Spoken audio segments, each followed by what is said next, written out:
And welcome back to General Geekery on Go Figure Customs YouTube channel. You're gonna get that Cannot right say that. eventually. I swear to God, you're gonna get it right eventually. I don't think that I am.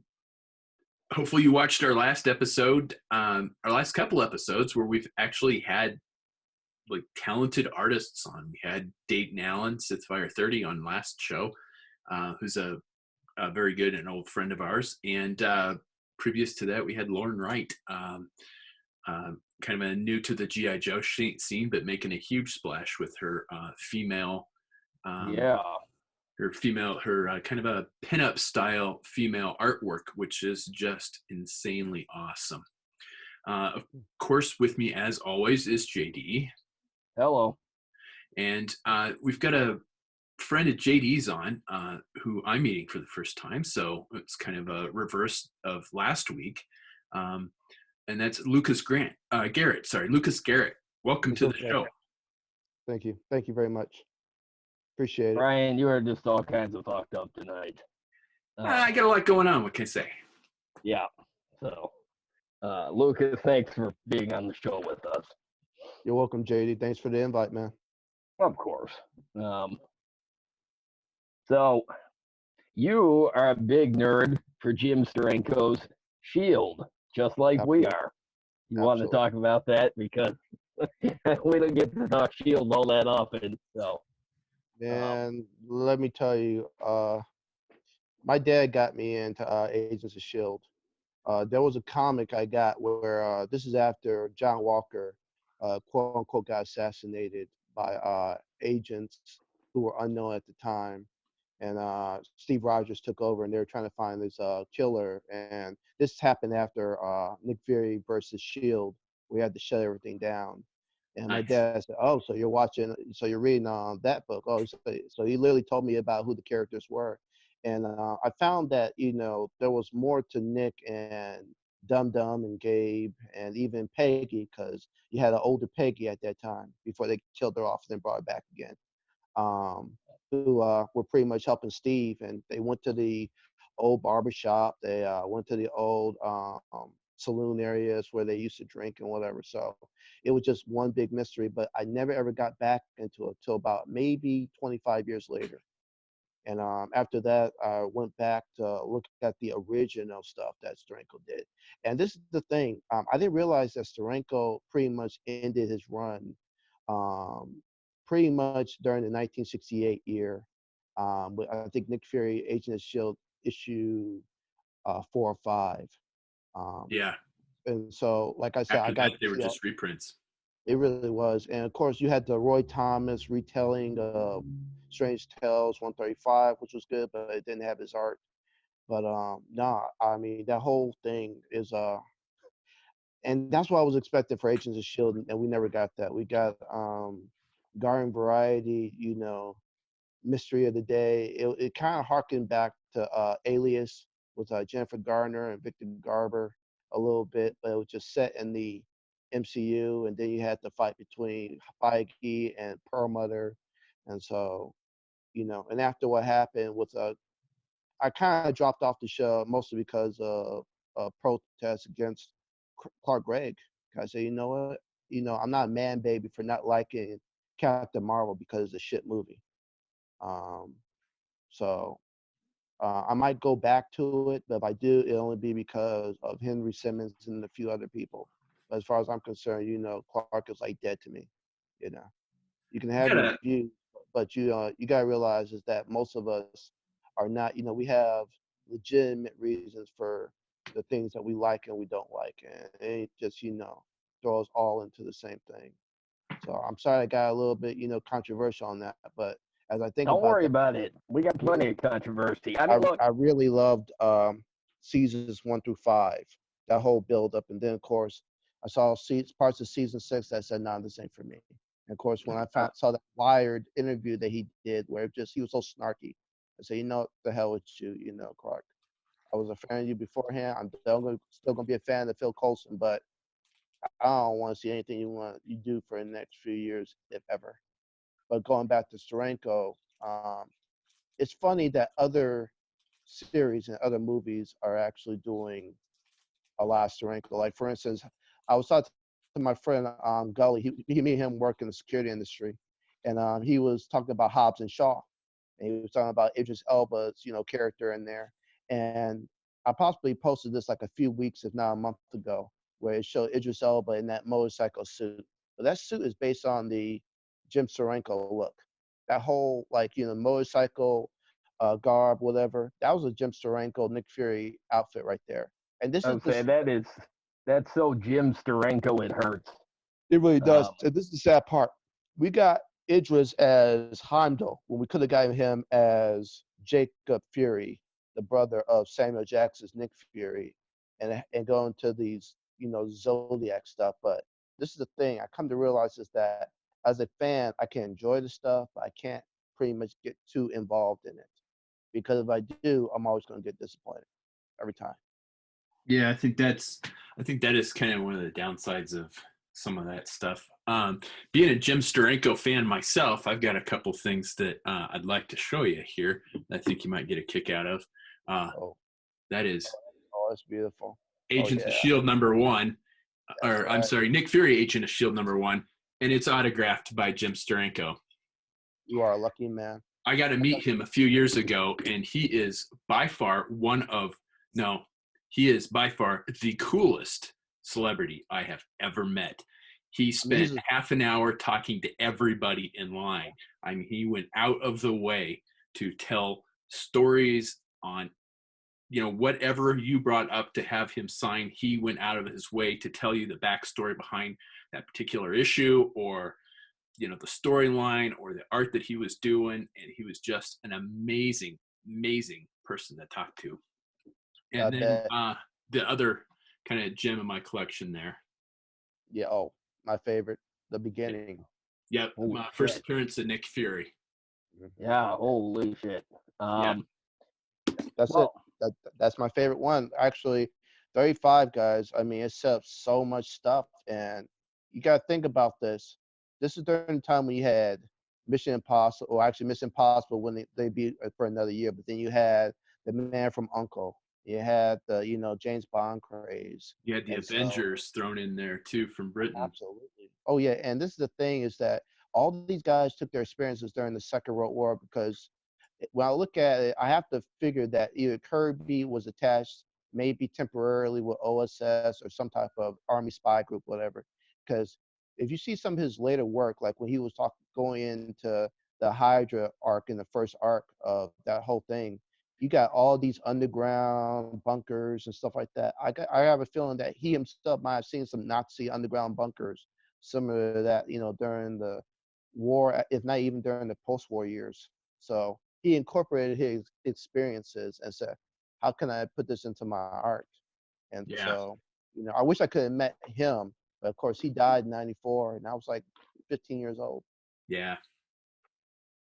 No, it's the I just don't have the words for the style for Jim Steranko. I mean, it's psychedelic, it was in the late 60s, and it's been imitated so many times. You see so many variations, homages to that Shield #1 comic book on, like, almost yearly somebody does an homage to that issue in the new comic books. And there hasn't been anything like it since. I agree. Yeah. Yeah, go ahead, JD. See, I was already a fan of Shield when I met Brian, but I hadn't gone back that far. I hadn't realized how far back into the Marvel mythos Shield actually went to, because I picked it up in the 90s, and then I went back to some of the 80s stuff. But the Jim Steranko Shield stuff, he told me about it, so I bought it, and I'm like, oh my God, this is amazing. But I hadn't gone back that far because there had never been any comic books from the 60s that I had read. So that one was a heck of a way to start, which of course got me wanting to read some of the 60s the Fantastic Four stuff and the X-Men stuff. Look, I understand the impact that all of those books had on the industry at the time, and they were doing things that had never been done in comic books before. Absolutely. But that early X-Men stuff did nothing for me. It did, and then I went back and I read some of the 70s stuff, and then I realized, wow, X-Men didn't get truly cool until the all-new, all-different team started with Storm and Thunderbird and with Banshee and Sunfire and Nightcrawler. So some of the other 60s Marvel stuff that I read, not a lot of it did much for me. Even the early Avengers stuff, it just seems kind of, if it wasn't for Jack Kirby's big idea visions, it would have been mostly unreadable because if it wasn't for the visual palette, look, I know Stan Lee, he's a legend, and I know he's well loved by the world, but his actual writing never did a whole lot for me. So when I read, I agree, JD. And I don't mean to interrupt, but if you look at what hey, you got to JD, interrupt or you're not going to get heard. it's okay. No, it's fine. But if you look at the early, I'm talking about like literally as they were starting for Fantastic Four, X-Men, Avengers, they all took their cues from the old sci-fi B movies like War of the Worlds or the Forgotten Planet or anything like that. It was that same. You see, you gotta understand this, JD. Things back then were a lot slower. They weren't looking for things that were going to wow them. The wow stuff came from the actual like special effects and so forth. But everything else, as far as where the dialogue and whatever, was just run of the mill, vanilla, pretty much. I mean, I can literally see the build up for X-Men pretty much being set in the War of the Worlds like 10 years after the fact. Like, what if in fact, there was more to, what happened at that time. I'm talking about the 1953 George Paul movie version. Because like I said, it's like you can almost hear like the dun dun dun, sound, coming in from the orchestra as you're watching the movie every time you saw that. But the only thing you were looking for was that Ray Harryhausen, George Paul special effects, in the comic book form, which is what Jack was so great at doing. Because if this was just by rote from Stan, Marvel Comics would not have survived past possibly a year or so. It would not have. Agreed.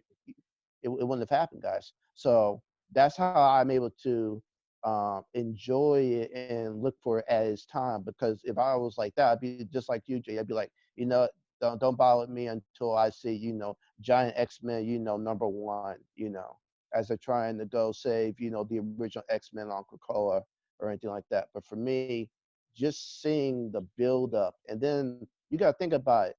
Stan and Jack pretty much created the Bible of the Marvel Universe with the Fantastic Four. The first 100, maybe 120 issues of the Fantastic Four is pretty much sets the cosmic and cosmology of what we would get later on. I mean, we can't be surprised later on we get the Shi'ar, that we get, other races that are out there in the cosmos. And, the crackling, thing that he did. And when I look at that, I have to wonder, Jack, buddy, what were you, on, or what experience did you have that you came up with all these crazy ideas? It's no different than Steranko. Steranko, you literally feel like you're like either you're in the Alice in Wonderland trip, but it just happens to be Nick Fury instead of Alice that's going on the ride. So you got, they were so innovative, artistic wise, but storytelling wise, that it's sad that now things are almost to the point where we need, somebody like a Steranko, like a Kirby, hell, even like a Alan Moore or Warren Ellis out there that can actually kick the industry in the balls and say, no, we're going into a new direction. Because right now it's stacked. It's, I hate to say it, it's stagnant now. It is. Nobody's going out, and now with COVID-19 and stuff like that, they got no choice but to pick up their game, guys. They have zero options, or within maybe 5 to 10 years, the industry itself will belong to the independents. It will no longer belong to DC and Marvel and the big ones that we've seen in the past. They have to innovate right now, and they've been coasting.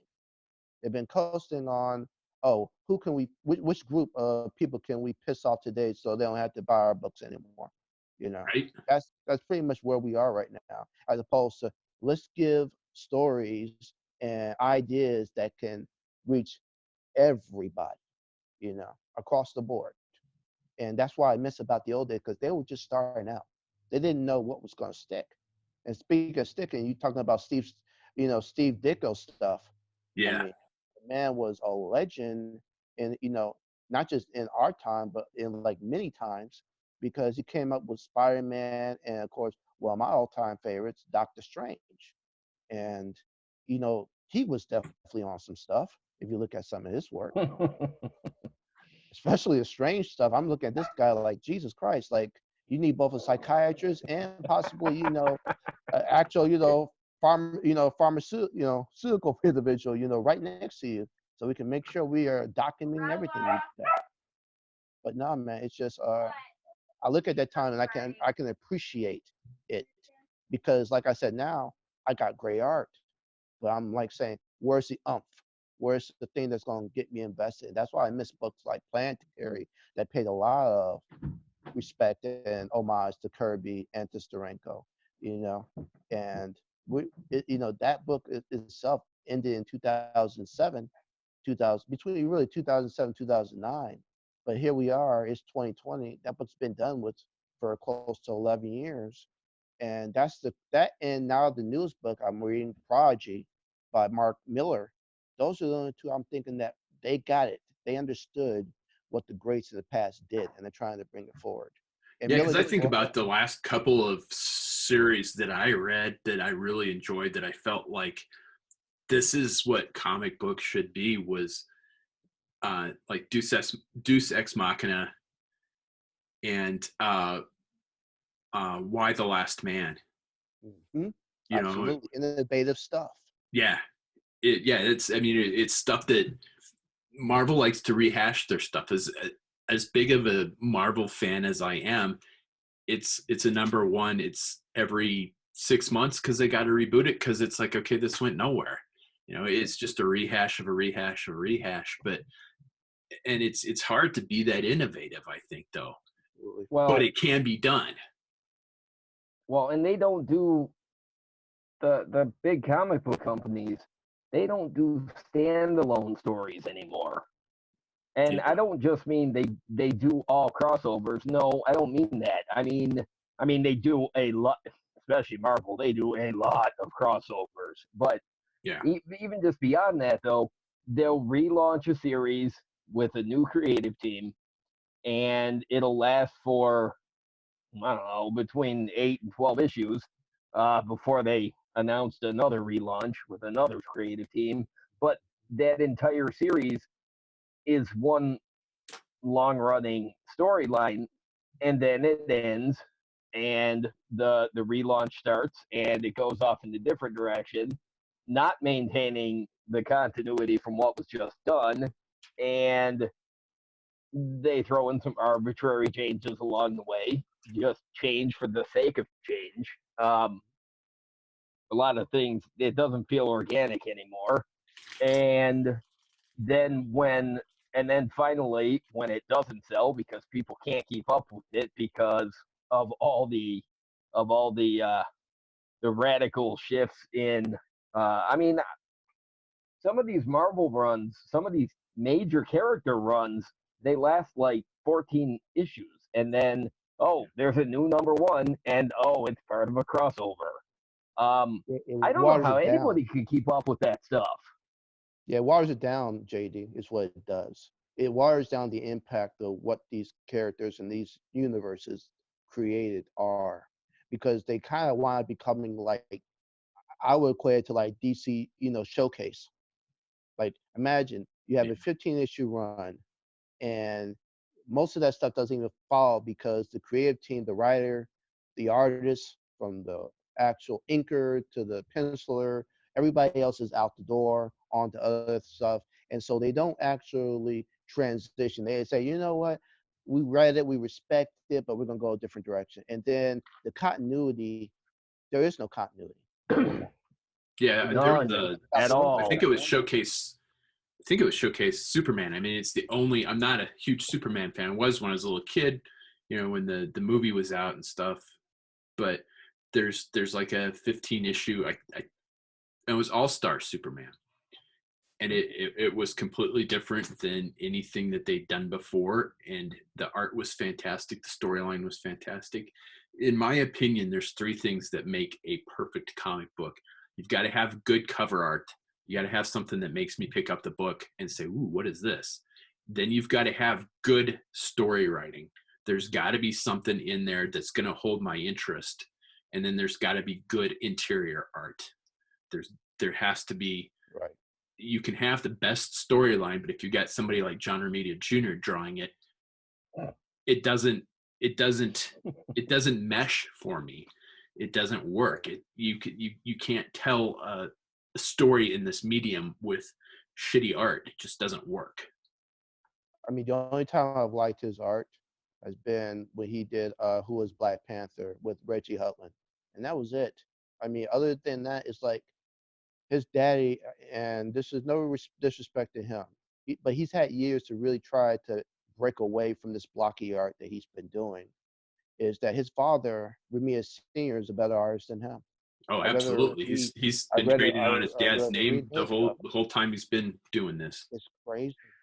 And like I said, Um, there are certain arts that works. Like for instance, the Black Panther, who's the Black Panther, Reggie Hudlin, and then his stuff with Failed Traction, when when with that arc where everything led to Wolverine losing his adamantium, and you know Professor X, causing Magneto to pretty much be a vegetable towards the end. That stuff in the '90s when it was all this diversity of art, it could have worked. But now it's like he's kind of stuck, and he's not going to be able to advance further than what he is. And there's unfortunately some artists, like for instance, I was reading Frank Miller's stuff, like for instance his Dark Knight, Dark Knight 3, The Master Race, where thank God there were other artists that were there to actually pick up the slack, because his artwork has gone from good to what am I looking at right now? Oh, I hate to see that. I've got some old Frank Miller Daredevils that I'm really fond of. His run And on like Daredevil. and like I said, I like his original Dark Knight Returns, but by the time he gets to Dark Knight Strikes Again, the story is outstanding, but the artwork sucks. Yeah, and see, it's hard. That's exactly what I'm talking about. If you don't have, it takes those three pieces to really mesh together to make a perfect comic book. Otherwise, it just doesn't work. It doesn't, and I that's mean, what I if it miss doesn't about. have, you can have the best interior art and the best storyline, but if you don't have an eye-catching cover that pops to draw me in, I'm not going to pick it up to find out that it's an awesome thing unless somebody, one of my buddies is reading it and says, "Hey, you should probably take a look at this. You'd probably dig it." Mm-hmm.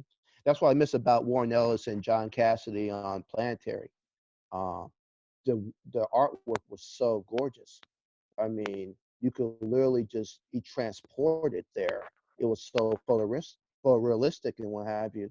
And they were always late with their stuff, but when you got that stuff, it was like gold. Yeah, You could read that like 5 or 6 times, and like every time you find something new. But it's just like the artwork and the story, they mesh together. And that's what I miss, is that you had the great collaborations. You had him. You had Mark Miller and Brian Hitch during the Ultimate Avengers run before everything went to shit leading up to. Yep. I was a big fan of the Ultimates. Yeah. I was. It felt like it felt edgy. I hate that word, but it felt edgy in a way that it was different. yeah, It it was was yeah. new. That's what I mean. It was hyper modern. There's no doubts that it was set in the early 2000s when I was reading it. I don't think so much that it holds up anymore because a few years ago I went back and I reread Ultimates Volume 1 because I dug up a copy that I didn't realize I still had. And um, because the Marvel Cinematic Universe took a lot of cues from Ultimates, I felt Absolutely. like this book that I had read, 16, 17 years ago, and had lit a fire inside of me. I suddenly felt like rereading it. I'm like, well, I've seen some of this stuff on the movie screen, so it felt like an odd retread, which it wasn't. But um, then at the same time, I'm just kind of like, there's certain things that are written into those books that date it at exactly the time that it was written, I and it agree. kind of loses a timeless quality to it. Yeah. Like the cameo in one of the Ultimates by then President George W. Bush. I'm just like, oh, okay. So if you're reading this at any point in the future, there's no doubt that even with all the advanced comic booky technology and goings on, that book still takes place in 2003, and Yes. you can't get past that. And I kind of hate that because it it kind of and that wasn't the only thing that I found jarring, but it was the most jarring thing that they did. But some of the other things that they did with the characters like Hank Pym and stuff, I'm just like, and then like I think it was uh damn it, the Wasp and Yeah. Cap, like they had a thing going on, and yeah, I don't. In retrospect, I didn't like that on the reread. It just felt unnecessary. I, I, I was just, I was just figure that the Cap doesn't really need to be in a relationship with anybody to be, like he seems to be kind of his life is his work, and that's cool. But it was it was more the real hard edge that they gave to Steve in those books, and I'm just like, he's too angry, I guess. I mean, not that there's anything wrong with that. And it's not like in real life we're not prone to being angry people, but I don't think I don't think that the second time through I'm just like, yeah, this is just not as cool as it was the first time. Yeah, it But was too hyper realistic. It was too hyper realistic. yeah, In its tone. I mean, to a point where it's almost like a parody if you read both volumes now, especially how volume two ends and so forth. But Hank, when it concerns Hank and Jan, it was like I would almost equate it to the girl in the refrigerator motif. It almost bordered on that. It's like yes, somebody read that when Hank was what what's his name, the Yellow Jack, and they had that scene where he smacks Janet, and they say, oh well, he's just the worst type of individual. Let's make him more worse.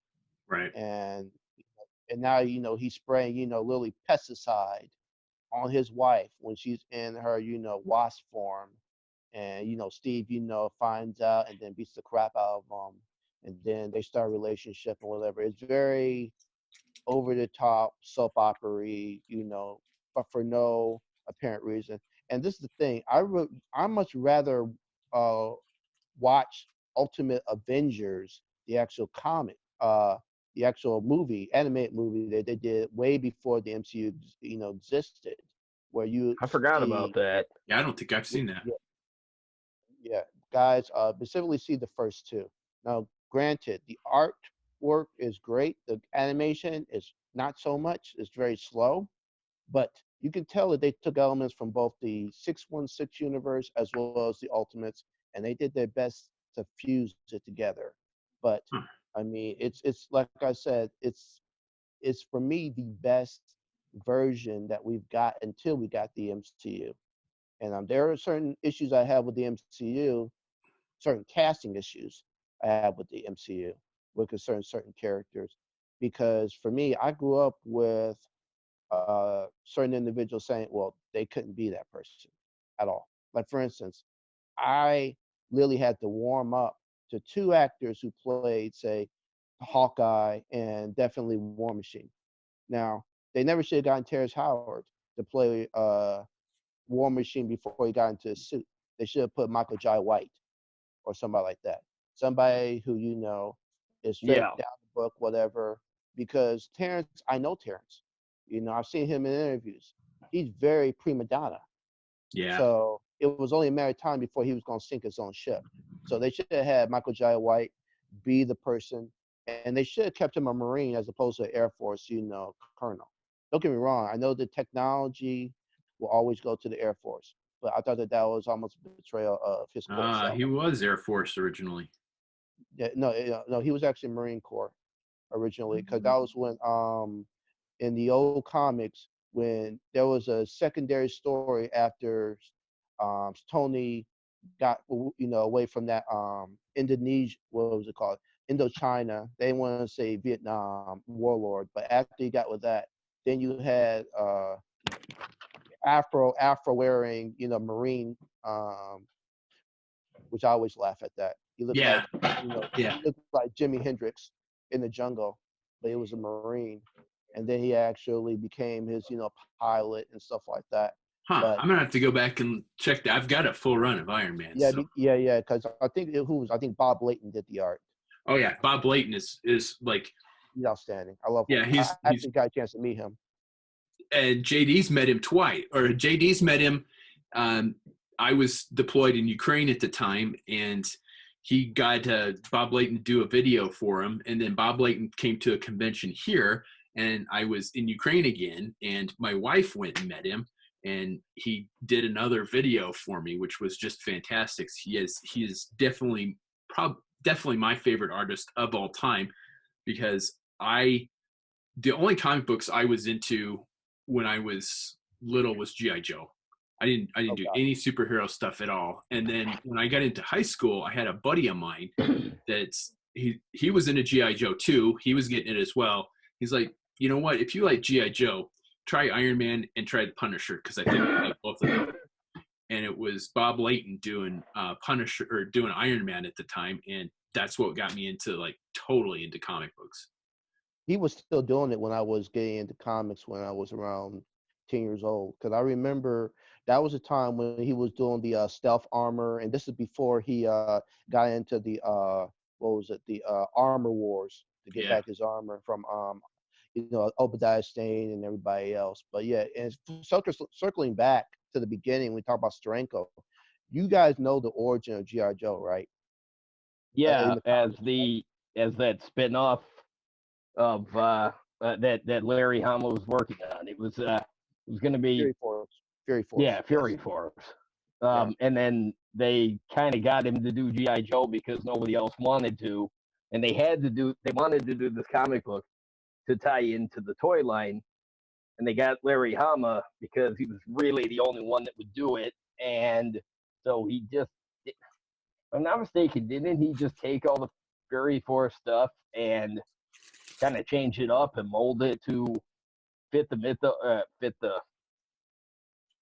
character designs that Hasbro was doing, and that's kind of what he based GI Joe on, because some of those characters he created for Fury Force translate beautifully into the early Joe stuff. Yeah, especially when you look at, they easily could be, Jay, they easily could be like a midpoint between Adventure Team and Real American Hero, if you think about it. Because, I mean, it's all there. You got Nick Fury's son, which is the first time we ever know that Nick Fury has a son, Nick Right. Fury Jr., who, was also a Green Beret, whatever. Also was there, I guess, towards the tail end of the Vietnam War. And then you got the proto Scarlet, the proto Snake Eyes or whatever. And this is the thing, is that there's a part of me almost wish that Fury Force could be introduced into the MCU in some fashion, in some way. Ooh, I would not argue if that happened. That would Yeah, be awesome. I was Because a they little were disappointed to see they didn't do more with the Howling Commandos, to be quite honest. that's the saddest part of this whole thing with the fight between Pearl Mother and Feige, is that there was so much behind the scenes nonsense that there's so many stories that could easily be introduced, but their aim at that time was to get their piece of the pie, to get their little, fiefdoms, so to speak. And that's since changed because now Feige's pretty much got it all, even though there's a lot of decisions making now that it caused me to literally side-eye him. But like I said, it's like there's so much that the MCU could have been, but we wouldn't have gotten to where we are now. We would be right now complaining that we're still waiting on Endgame if we had Yeah, gotten all the extra stuff that I'm thinking about, like Zodiac, and we had actually pushed more for Nick Fury stuff, and then Captain America stuff, and then whatever. But we got what we got. We gotta appreciate what we got. But I don't yeah, think people do that enough. yeah, really Well, don't. I fully appreciate everything the MCU's given us. And overall, the direction of it, I have no complaints. I really like most of what they've done. But early on, after we saw the Howling Commandos in Captain America the First Avenger, which is still my favorite MCU movie, I was hoping that we were going to get to see a lot more with the Howling Commandos. I understand why they didn't, the behind the scenes stuff. I get it, but God, that was such a thrill to see it in the movie. See the Howling Commandos come together. See those actors Hey, JD, playing those parts. we're going to lose it here in a minute. Let me restart it. Sorry, folks. We're still on the free Zoom, so it's going to cut out every 40 minutes. JD, you were saying about the Howling Commandos? Yeah. When when I went in to see Captain America: The First Avenger, I knew I was in for a rollicking good World War II adventure type movie. But I I was actually mildly surprised that the Howling Commando showed up because for whatever reason I didn't expect it. I had kind of hoped that we would see some of those early Marvel characters, but I didn't really expect it, and I avoided just about anything that could be considered a spoiler. So I did get the nice surprise.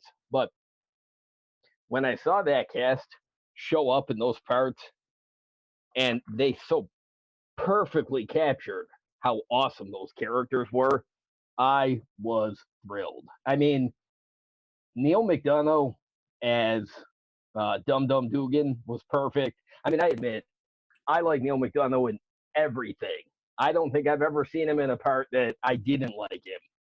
Uh, I tend to like every character he plays, but in that particular part, I'm just like, man, they got that perfect. I do wish we could have seen more.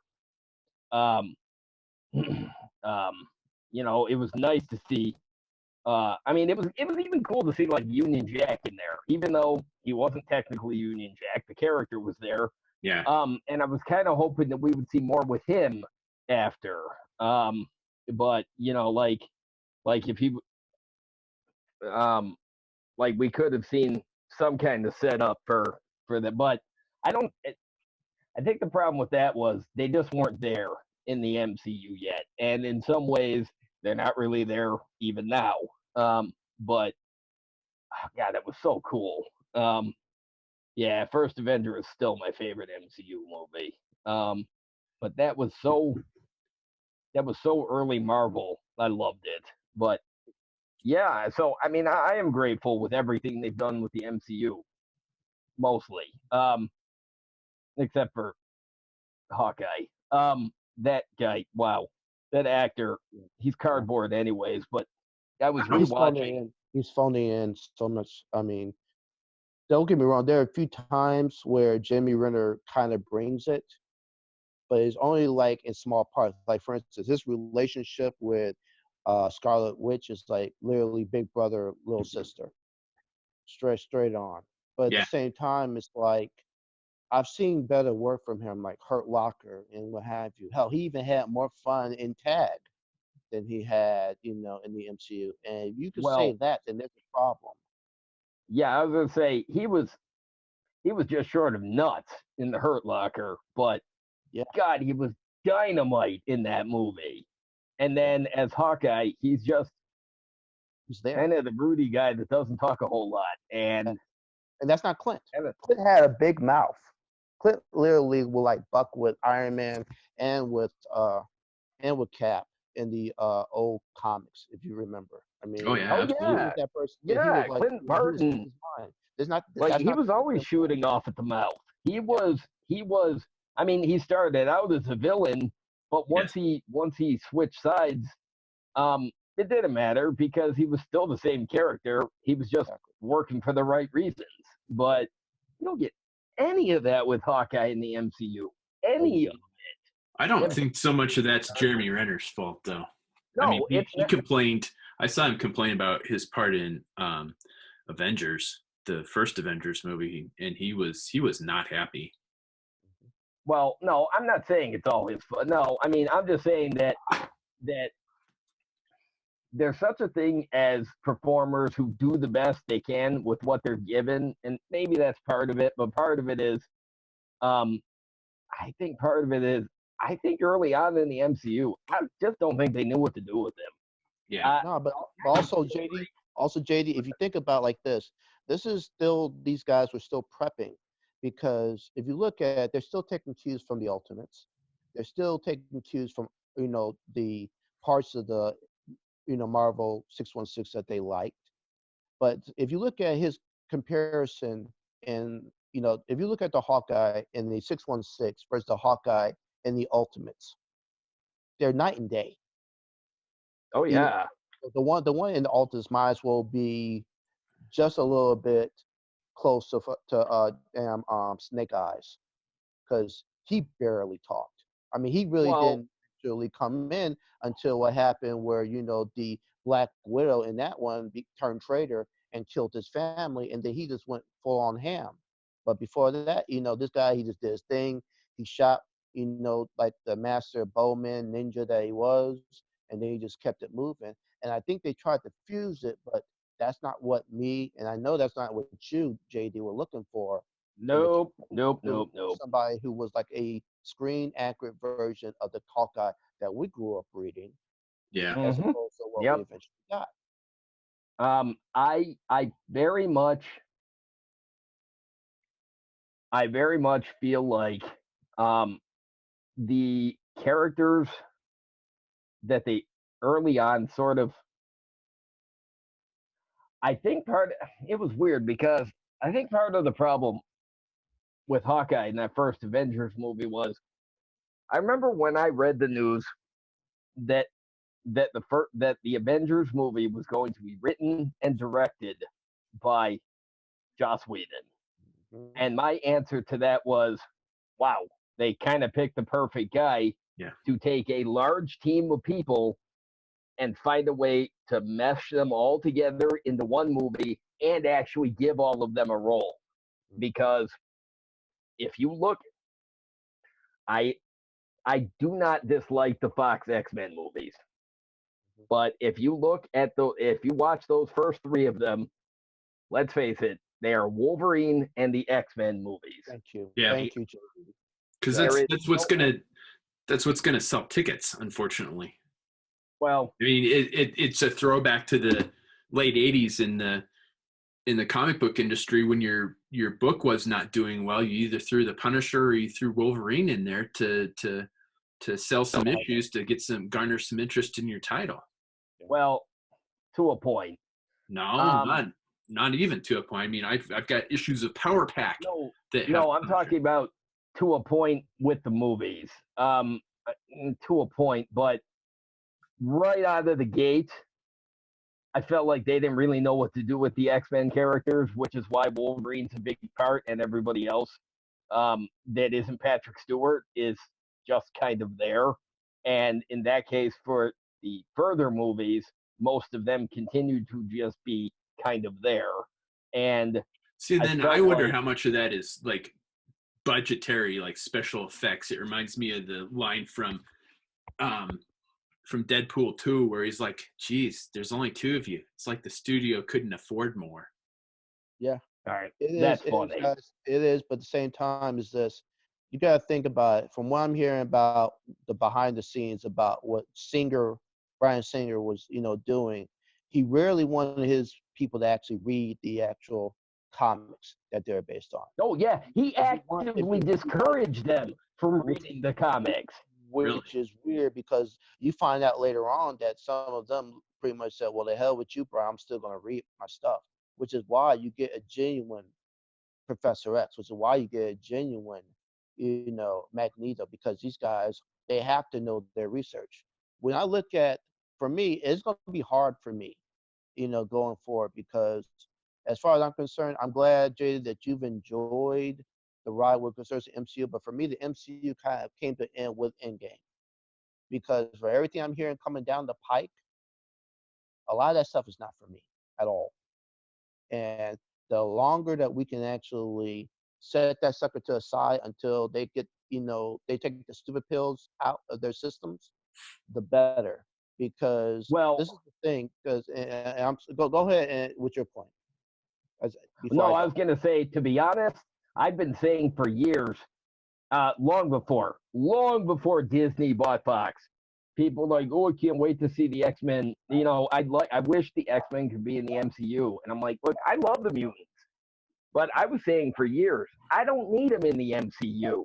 The MCU has enough going for it that we don't need the mutants. And now, not just that, it don't make no sense, JD, to have them there, because you're telling me that these guys are going to be hunted because they're born with superpowers, but yet previously you guys were literally making these superheroes and so forth, like literally the darlings, the celebrities of the world with the Avengers and so like that. This is where I agree with one of my good friend Derek Ferguson, is that it doesn't make logical sense. They should literally have like a MC, it shouldn't be called the MCU, it should be called the MCM, the Marvel Cinematic Multiverse. Yeah. See, that I could get behind. If they want to make a Marvel version of the mutant mythos, I'm fine with that. But the actual X-Men in the Marvel Cinematic Universe, as we have established, I don't see the point, because the way they set up the Inhumans on Agents of S.H.I.E.L.D., they were basically mutants. It's just the only difference is they went through Terrigenesis and became Inhumans. But there are so many of those Inhuman characters that they wrote into that show that are basically surrogate for characters. You look at Agents of S.H.I.E.L.D. season 3. If that wasn't Daisy Johnson leading her own X-Men force, I don't know what the hell it is. That is exactly what it was.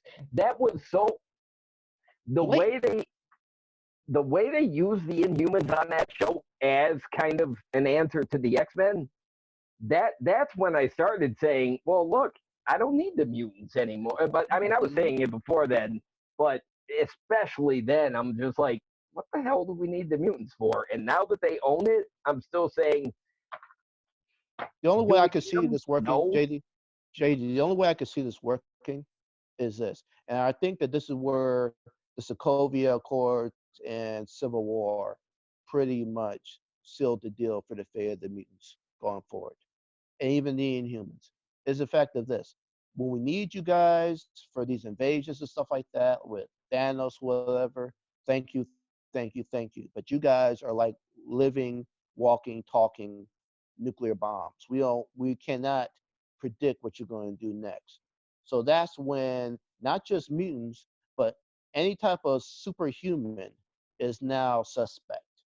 That's the only way I can see it. But the mutants are more so because they're literally born with that. If they go with that, that could see it working. But if they just literally just, oh, well, they're a side effect of Thanos, of the snaps and whatever. Oh, God, I hate that see idea. Yeah, I'm not too keen on that. That's what I'm saying. But I've seen that so many times. Like, well, it was there. And for me, you guys, well, I know JD, we're Facebook friends, so you possibly have already seen my treatment on how to do it, which is I this. have. Xavier was already a part of Shield. He was the what the telepath department's version that they had in the a lot of people hate the movie. For me, it kind of works. The David Hasselhoff, Nick Fury film I where still you got have not seen that. I've not been able to get a copy of that. I've never seen it go either. no, go to YouTube. Go to YouTube, guys, Oh, it's and on YouTube. it's I on didn't Okay. know YouTube. that. You can find it.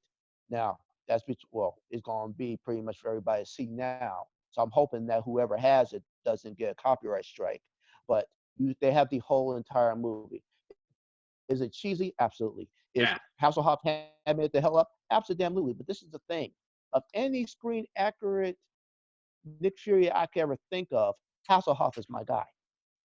Because this is the thing, the guy read the Steranko stuff.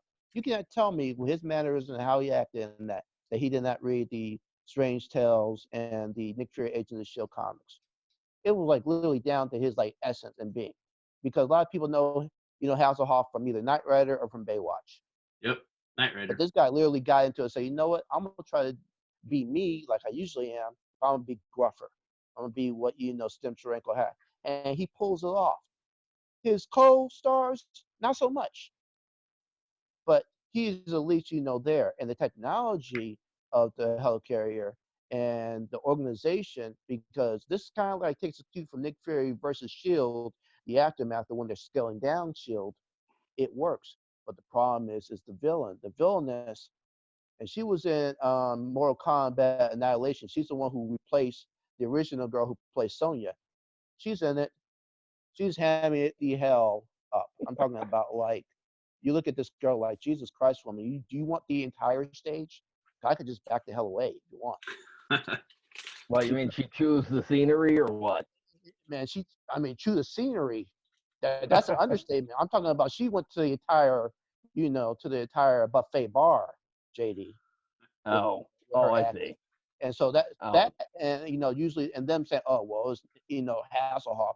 That's what turns people off from it. But overall, it's a good story.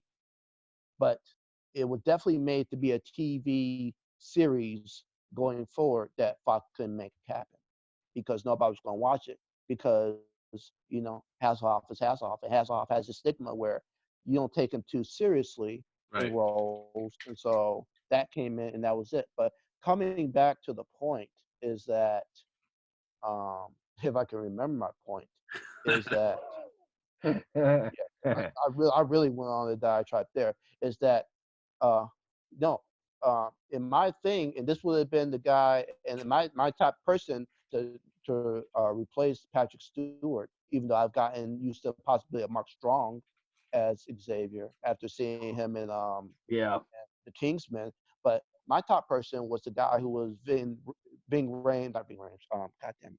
Diesel's adversary in Chronicles of Riddick, Colin Feore as Xavier, and this guy was literally, he knew about the Hydra infiltration. He knew that they were going to be looking for supers, but he also knew about the mutants. So what does he do? It goes back to the first episode or second episode of Shield, where Coulson says, "We don't have any telepaths or anybody like that out here." And I'm saying that's Oh, untrue. yeah. When he said, He said you that. mean That for when me, that was Shield was like, running around under the policy that people with mental abilities and powers, there don't weren't none on the index because they didn't actually exist. exactly. Which for me, that was like ding, ding, ding. That's how you do it, because we know one thing with Xavier's powers is that he can subliminally, in the mass, cause people to forget stuff. So Yeah. as soon as he found out about Hydra, he decided he was going to jump ship, reallocate as many funds as possible to his organization, and then the Xavier Institute is formed. But I'm saying that the X-Men had already been in existence, but then been a covert team. They help where they can, and they've kept quiet all along. Just like with Agents of S.H.I.E.L.D. Season 3, where you got, Daisy and her team doing their stuff, but they're not getting outed. That's the only way I can see this working, going forward. But them, and like I said, this is where I'm talking about the stupid pills, guys. When you got one of the female top executives of Marvel Studios saying, I don't know why they call it X-Men. We should, that's just so, sexist. What do you think? And then you got Feige a year or so ago at Comic-Con saying that, oh, they're called the mutants, the mutants. We got something for the mutants. I'm saying, yeah, you guys are taking stupid pills. Either call it X-Men or don't bother bringing in my X-Men because you're insulting me. You're definitely going to be insulting, my nephew when he try to be interested in this stuff. And going to say, well, uncle, why didn't they just call them the X-Men? And I'm just going to be sighing and shaking my head. Because like I said, you can still do everything that you want, but you got to honor what came before. And what I'm seeing now is that a lot of personal politics is getting put into play and now is directing what they're going forward. That's why I had issue with what they did with Captain Marvel guys. Because you're not going to tell me that y'all de-aged my girl Monica Rambeau to look up the Auntie Carol, and that's going to be cool with me. Because there's only two Captain Marvels for me, really. And that is Marvel and Monica Rambeau. you know. And what they did to the Fury with him losing his eye was just a joke. That was stupid. I was like, that's how he did it. I walked as soon as that happened. I walked out the damn theater. And I tore up the damn ticket and I walked out. And people just looked like, well, you just don't understand it. And I understand why you so complain. I said, because it destroys the context of those characters. Fury in the comics lost his eye due to an actual accident on the field, not some damn scratched eye from a mystical cat. Right. Just like they're taking poops over characters that I like and their legacy. And then you got, as the world's going to hell, you got Samuel Jackson's Fury listen to Waterfall, by TLC. Like, what the hell is that crap? Yeah, I don't. There was a lot of some of the stuff that they did in the last couple of movies with Fury that I'm like, why? Like, What was the point of that? There you go. And I'm just like, you know what? If this is what's coming down the pike, in the future films, then you know what? I guess Endgame is okay with me. Because I'll be honest with you, as far as we're a bookend, man, that's possibly the best you could get. I'm talking about that's like Return to King, Lord of the Rings. Yeah, I mean that's just it. It's like where do you go from there? It's they've. I think it's going to be really hard for them to top it. My personal opinion is that they're just going to basically have to start over from scratch and just say, okay, here is the like MCU 2.0. There you go. And Like just like just reboot the whole damn thing, like and but do it smart and don't insult the intelligence of those who came before, but bring in people. And this is why I hate so much now is that there's this either or. It's like let's literally be so outrageous that we actually turn off the older fans who would have been our biggest cheerleaders in this whole thing, and let's get a whole small margin of people who after they see it aren't even going to buy it even to post it online.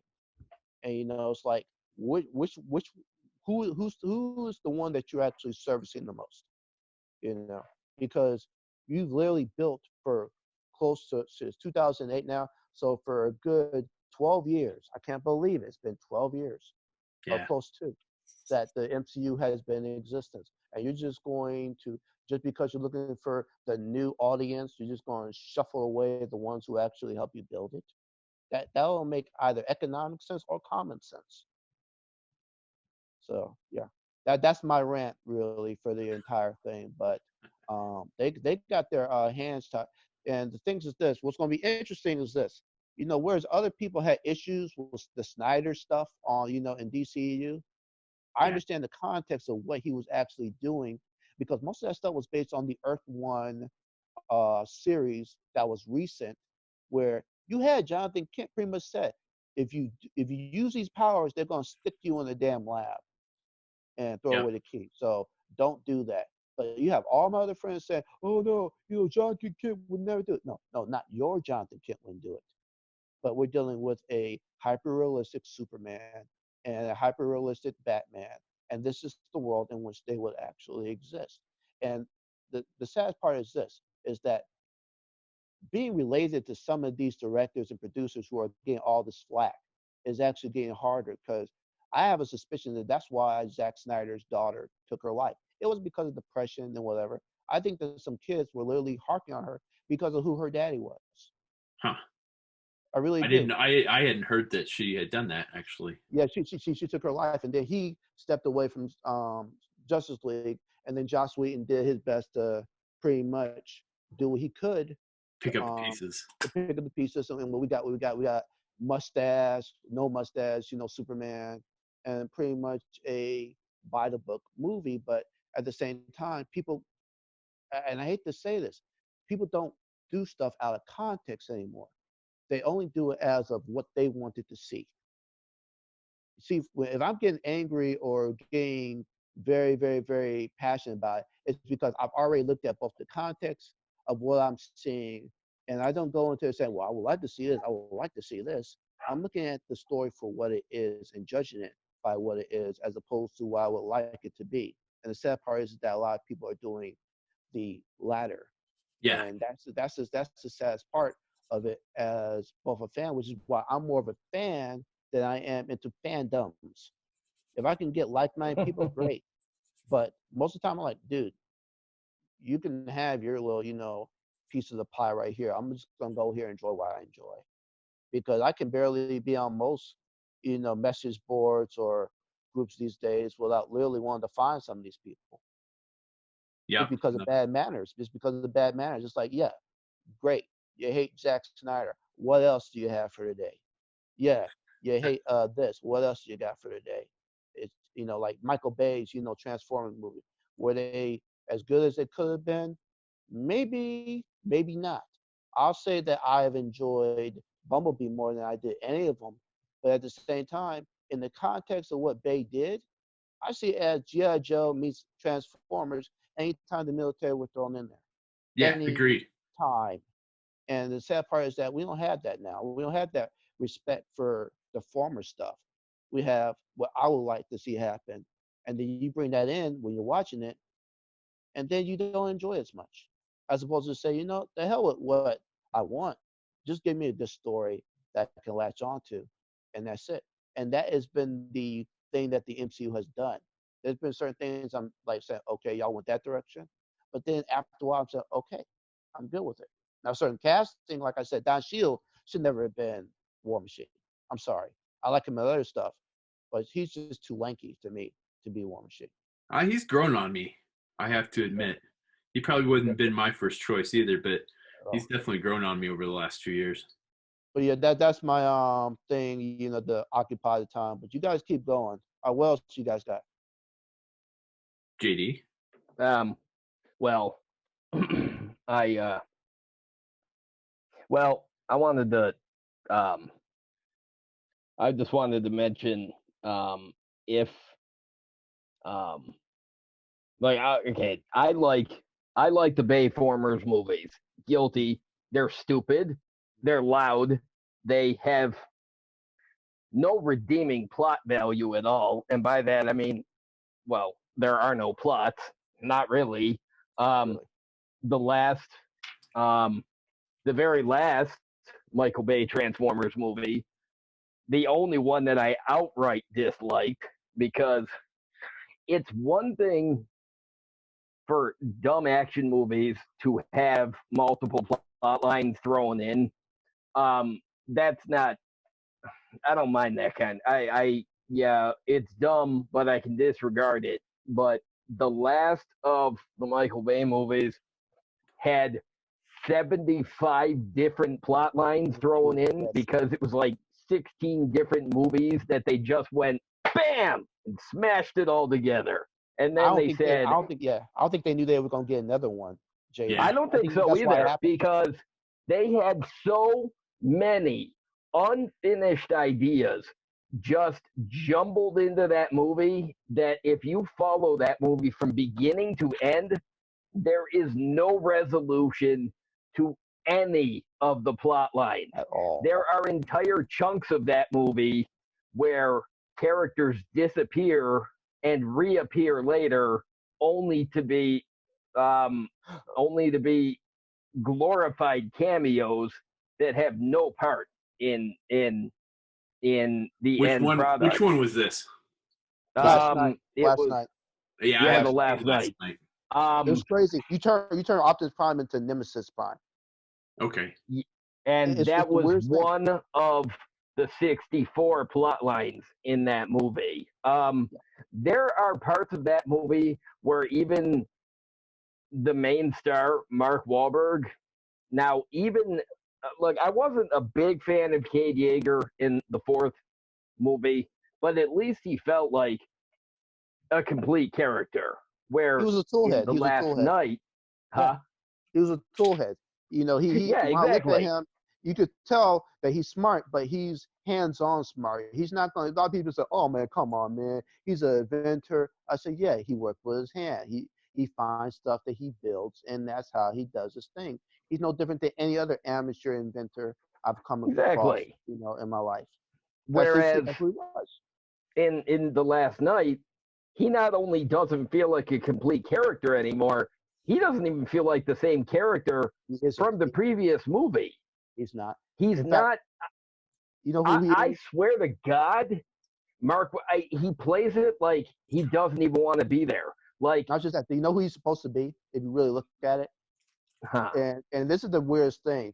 They took the qualities, the manic qualities that Sam Witwicky had, yeah, and that adventurous go at it. Because think about that, when he had to go ahead with Bumblebee and help those Transformers at the beginning scene, that's exactly something that Sam Witwicky would do. That's not something that Cade, Yeager would do at all. nope, Cade would think about nope. this stuff here, and he would really strategize the shit. But here he just walks in there and what have you, and next thing you know, hijinks, does this thing. And this is the If thing. it, I have a yeah. Go ahead, JD. no, I was gonna say if it wasn't for the opening of that movie, where he and the surviving Autobots and the Dinobots are living in that junkyard, where he is still creating and inventing stuff for the entire rest that's Cade Yeager. Yeah. From that point on, once they leave that junkyard, yes, he's playing Sam Witwicky. Almost like they were trying to get Shia LaBeouf back, but Not he just that, didn't but do it. the British girl is pretty much a British version of Megan Fox. You look at her, Yes. the whole thing. They say, oh, I want to get Megan, but I can't get Megan. That's Yes. what we got. That is okay. I mean, the difference being in this one, I literally cannot remember that character's name. You too? But she was. I mean, she was a college professor. I think. I'm pretty sure. Yeah, But in medieval literature or something. yeah. So if basically it came down to if Megan Fox is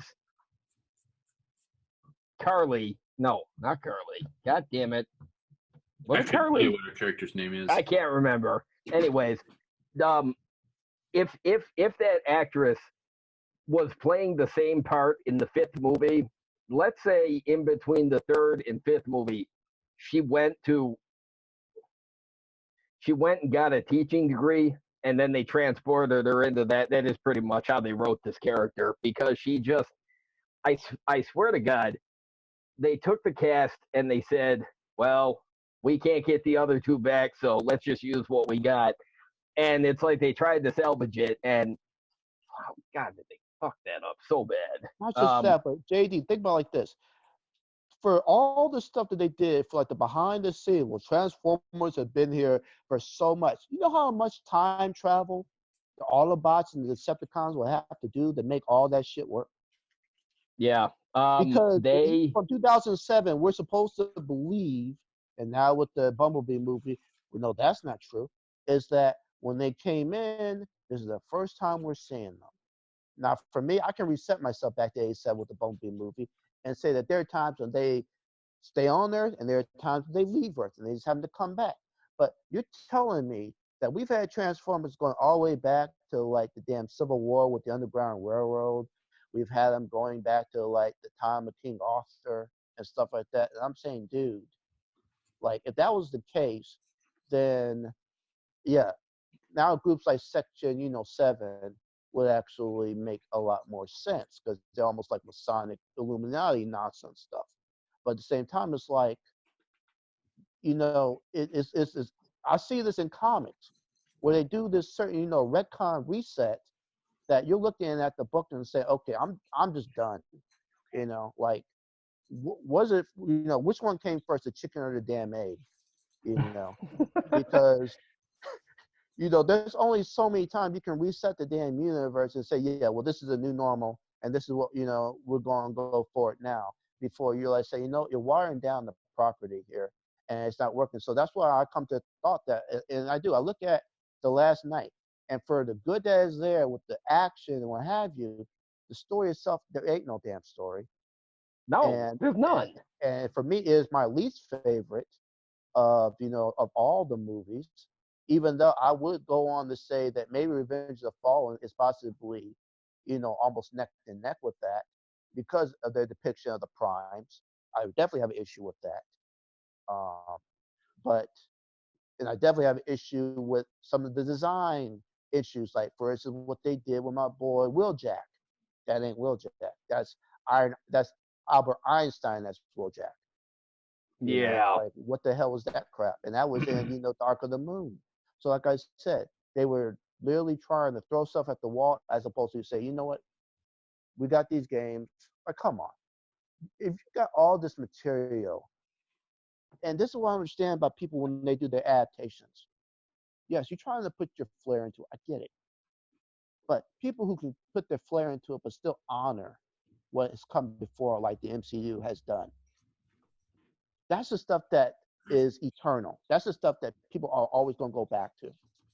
But when you got stuff like, oh, well, let's go ahead and make Batman like this, or let's go ahead and make this character like that, and they don't even look like it. It's like it doesn't matter.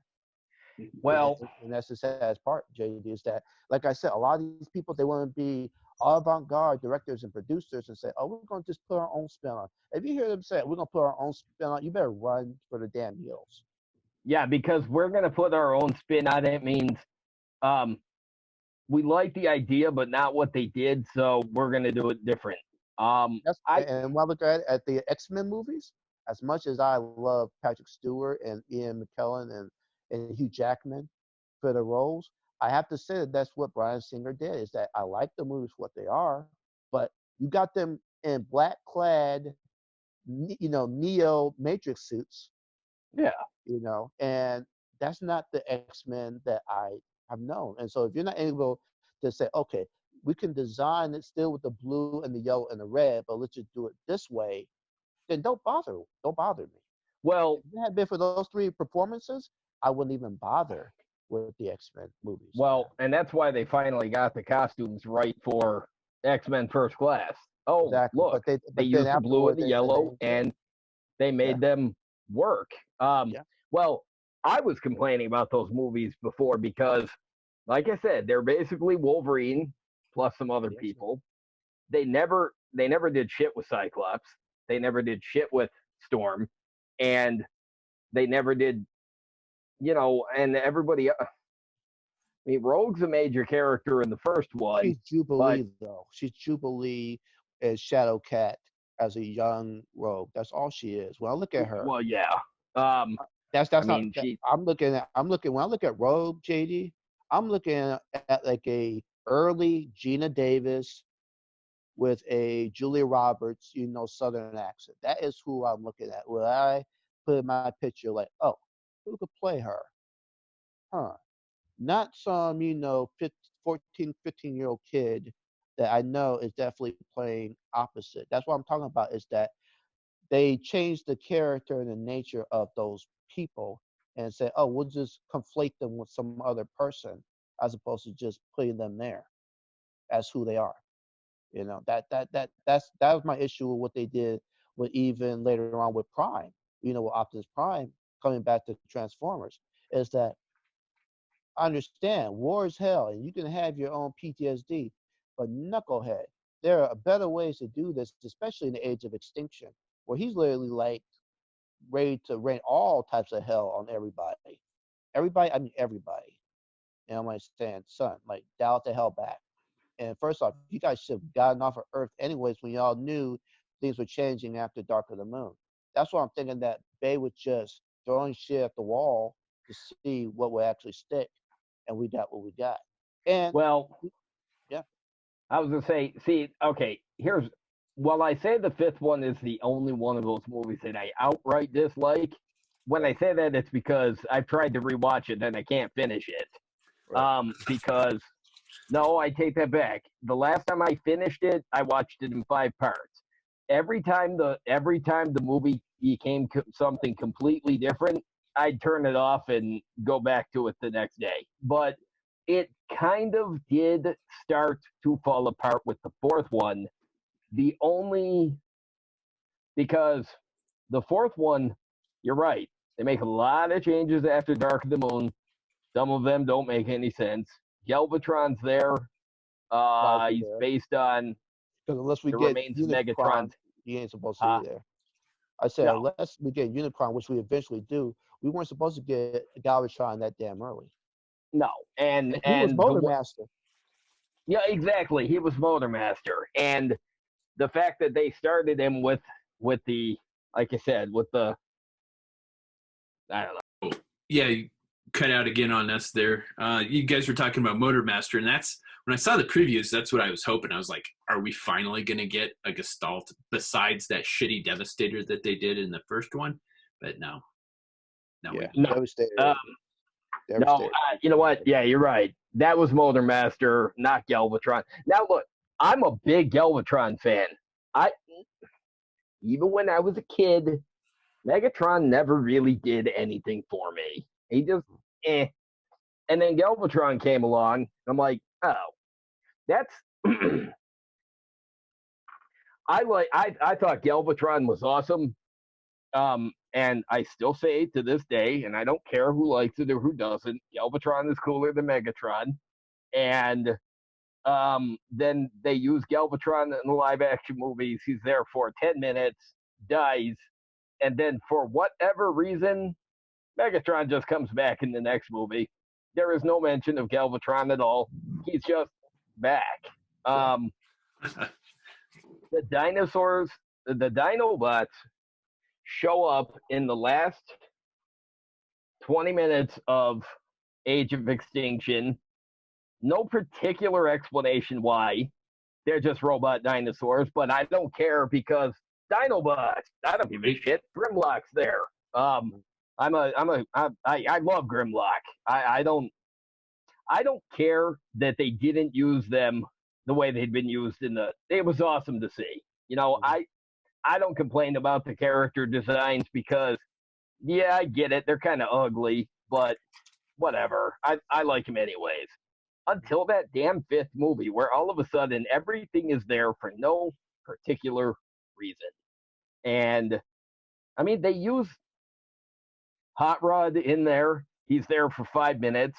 Turns out he was a World War II buddy of Bumblebee, who was here all the way back to World War II. Well, because like Lucas said, in the 2007 movie, they make it seem like the Autobots, yeah, they've come to Earth for the first time. Well, one movie later, they've already retconned that, saying that the Fallen and his disgraced former Decepticon associates were here on Earth when the ancient humans were walking the Earth. And then they further retcon that by saying, and I always say it, I always make a joke when people bring up conspiracy theories about the moon landing. I say, well, of course the moon landing happened. They had to go find the Decepticons because that's why we went. Right. The Decepticon ship crashed on, the Ark crashed on, it crashed on the moon. And yeah, with Sentinel Prime. Yeah, Sentinel Prime. Yeah, and it turns out, he was. Yeah, yeah. But I can't complain too much. I mean, I can't complain too much because first of all, Leonard Nimoy. Right. So when you get those three insane dreadnoughts Oh, did I say Dreadnoks? I meant Decepticons that are a lot like the Dreadnoks, and they come to Earth, and it leads to the coolest action sequence in the entire series. Um, sure, it results in the death of Ironhide, but well, just about everybody. Well, but there were other characters, huh? I was not happy about that. Um, no, and I can see why you weren't because here's the thing: in the old mythos, on the old cartoon, Ironhide meant nothing to me. By the time we saw him in the 2007 movie, other than the name, I couldn't remember anything about Ironhide. For all I Well, knew, look at the design. Look at the design, DAD. Like, other than Prime, other than Optimus, Bumblebee, almost all of them look so much alike, yeah, just by the and that's design why. level. Well, but see, that's why I like the personality they gave Ironhide because I literally did not remember him aside of just being another Autobot. I didn't even remember he was a red truck. It, I felt like they gave Ironhide a personality that he never had before. But then at the same time, they gave a personality to Bumblebee that he didn't have before. And he He was a never went Junkion. away. He was a Junkion. He was a Junkion. Um, yeah, I could see that. That's a good point. That's a good point. But see, I love that series of movies because yes, it's loud, it's stupid, it's it's over the top. Is it hard to follow? Yes. Um, so I will say, yes, you do have to pay attention to it, but even if you do, it's still hard to follow. Rewatching the 2007 movie a couple months ago, I'm just like, wow, they really. I'm like, I was literally staring. I'm like 4 feet from the screen and I'm looking right at it. I'm like, nope, I still can't follow some of this. The camera work is so erratic. I'm just like, I was getting a headache. I'm like, where the hell does one part of the scene start and the next and end? But I can't complain because again, the first 3 movies, at least from the beginning of the movies, at least from the beginning of each movie to the end of each movie, at least it felt like they finished a plot line. Yes. In the case of Revenge of the Fallen, it was muddled, and they might not have finished it very well, but they did finish it. Mm-hmm. But then you get to the 5th movie, and it's suddenly like, here's the plot, here's the plot, here's the plot, here's the plot. Oh, let's do this! Yay! Oh, and then it ended, and Quintessa was there, and they make this big cliffhanger ending, and then nothing, just nothing happened. Everything leads to Unicron. Yeah, everything leads to Unicron, and no payoff. Exactly. They set this thing up, and then they show Quintessa at the end. And now, I was okay with Quintessa for one reason.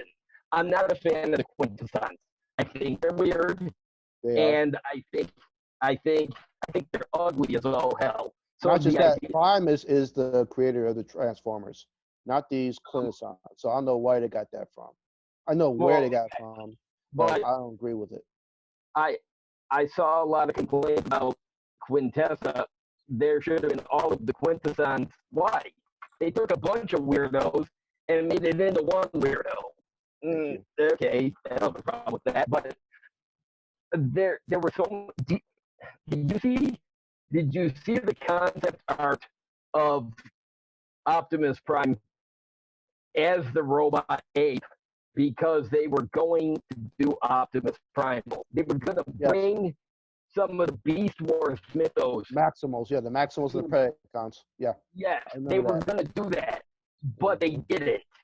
They should have, because that would make it more interesting, and that would explain the time travel and where all these instances of the Transformers operating throughout time will exist. But they didn't give us that follow through. They gave us like, oh, well, guess what? They were doing this and then this, and you have and this is the thing that gets me. Certain situational comedies I can deal with.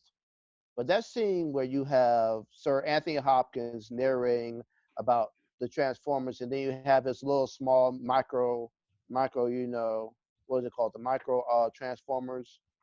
I forgot the microcon. Yeah. On the accordion, whatever, doing his thing, and then being operatic. That was like As they're talking. that took me out of it. That took me out of it. It's like just forget it. Just forget it. Hi, So Emily. Sorry.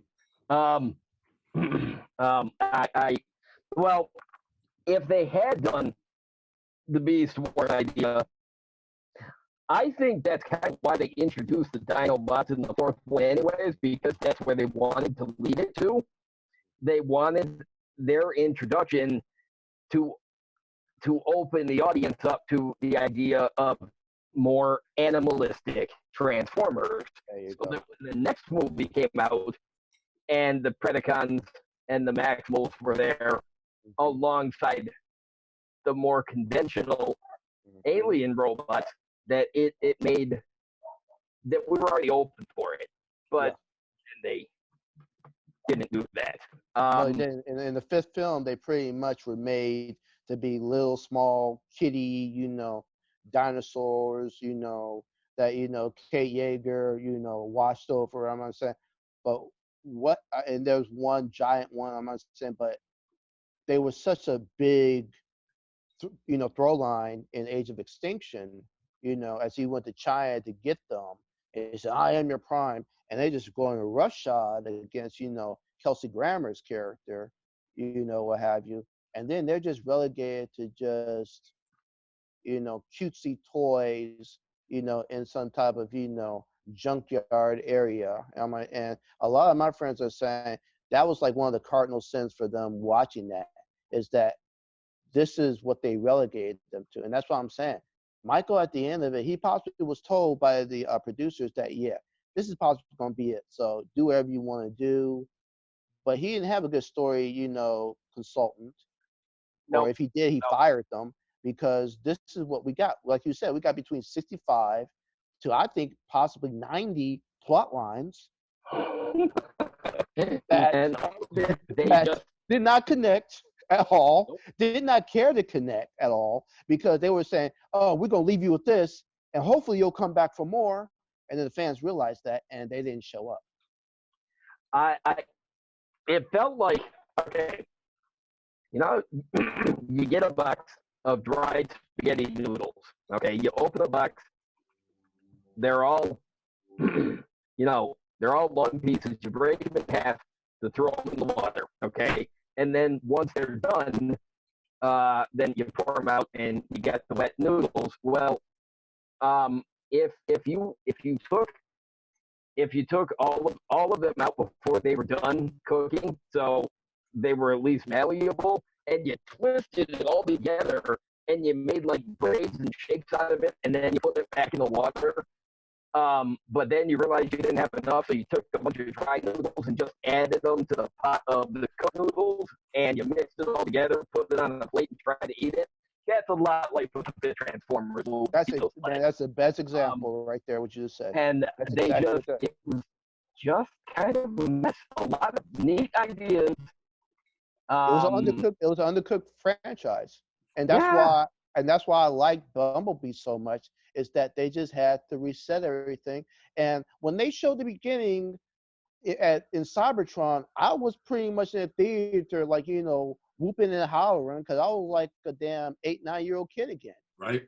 Well, I was saying they finally did this. They finally did it.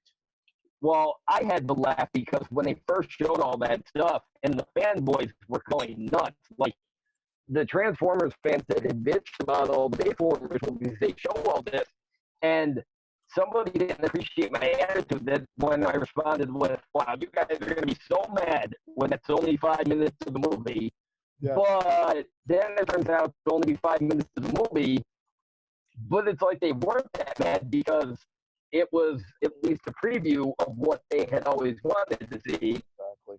And Brian, did you see the Bumblebee movie? Hello. What? Hello? Brian, did you What? see the Bumblebee movie? Yes. What did you think? I liked it a lot. Realized we've never talked about it before. And we'll have to do it another time because we're almost at 2 hours.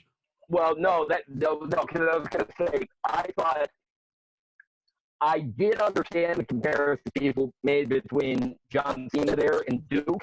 I do kind of agree he could have been Duke, but I don't. I really kind of felt like the smaller scale of that one. I thought, wow, they should do more of these movies. I don't think they're going to. Supposedly they're making another movie, but it's going to be another. So weird, because I know that Bumblebee did not make a ton of money, but they knew going into it that it wasn't going to make a ton of money. But I heard they had greenlit a sequel, but I don't know where they're at on that. I mean, I don't think anybody knows where anything's on any movies at this point in time anymore, even the ones that were... Oh, no. At this point. We're not going to get another Transformers movie until 2022, gentlemen. And I don't think it'll be a sequel to Bumblebee. Either that or they might do. There are two options here. Actually three. And I'm gonna make this quick. The third option is option nobody wants, which is what happened after last night. Unnecessary. I love those movies. That shit's unnecessary because that one. Let's just go forward and say that Bumblebee is his own universe, is more G1 inspired, and that's it. Now, there are two directions they could go.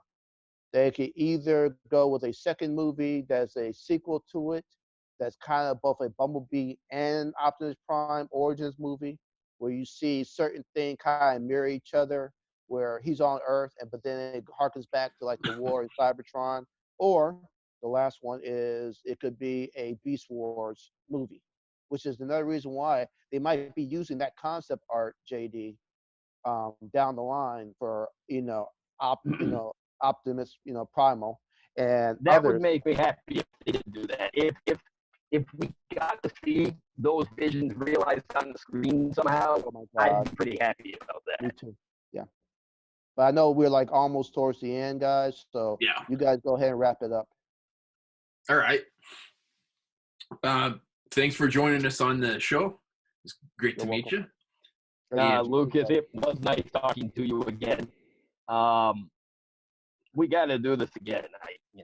We do. We just got. I was about to say something on Facebook when we got off the second time that there needs to be a Zoom specific podcasting